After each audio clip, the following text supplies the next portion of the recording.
بسم اللہ الرحمن الرحیم۔ السلام علیکم ورحمۃ اللہ وبرکاتہ۔ دوستوں، آپ سے ایک چھوٹی سی گزارش ہے کہ اگر آپ نے ابھی تک ہمارے چینل کو سبسکرائب نہیں کیا ہے تو پلیز ہمارے چینل کو سبسکرائب کر لیں اور بیل نوٹیفیکیشن کو آن کر لیں تاکہ ہم جب بھی اسلامک ویڈیو اپلوڈ کریں تو وہ آپ تک بآسانی پہنچ جائیں۔ ایک دفعہ حضرت ابوبکر صدیق نے ایک خواب دیکھا کہ چاند آسمان سے نیچے اتر کر بطحا مکہ اور شہر مکہ میں وارد ہوا ہے اور مکہ کا تمام شہر اس نور سے منور ہو گیا ہے۔ پھر اس چاند نے آسمان کا رخ کیا اور اپنی جگہ پر جا کر ٹھہر گیا اور اپنے نور و ضیاء سے تمام روئے زمین کو روشن و منور کر دیا۔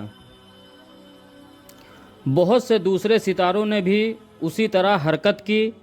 پھر وہ چاند ستاروں کے ہزاروں لاؤ لشکر کے ساتھ فضا میں آیا اور دوبارہ حرم کعبہ میں اترا۔ حرم اسی طرح روشن تھا، لیکن 360 گھر اور ایک روایت کے مطابق 400 گھر تاریک رہے۔ جب وہ چاند حرم میں پہنچا، اس کے اطراف وہ جانب پھر روشن ہو گئے۔ پھر وہ چاند مدینہ کے اوپر چلا آیا، حتیٰ کہ عائشہ کے گھر میں قیام کیا۔ پھر زمین پھٹ گئی اور اس میں سما گیا۔ جب ابوبکر خواب سے بیدار ہوئے تو رونے لگے، کیونکہ آپ فن تعبیر رؤیا میں مشہور و ممتاز تھے۔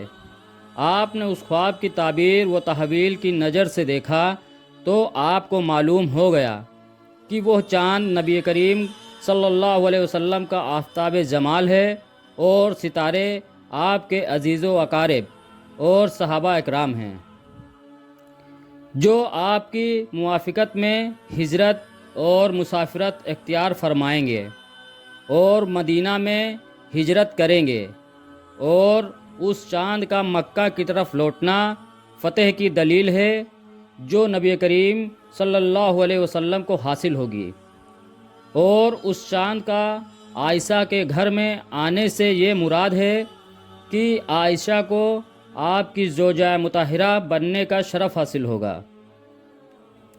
اور زمین پھٹنے اور اس میں غائب ہونے سے یہ مراد ہے کہ آپ فوت ہوں گے اور عائشہ کے گھر میں دفن ہوں گے۔ ابو بکر صدیق کو اس سے دو غم ہوئے، ایک اپنے ملک و وطن سے ہجرت کا غم اور دوسرا سید عالم کی جدائی کا غم۔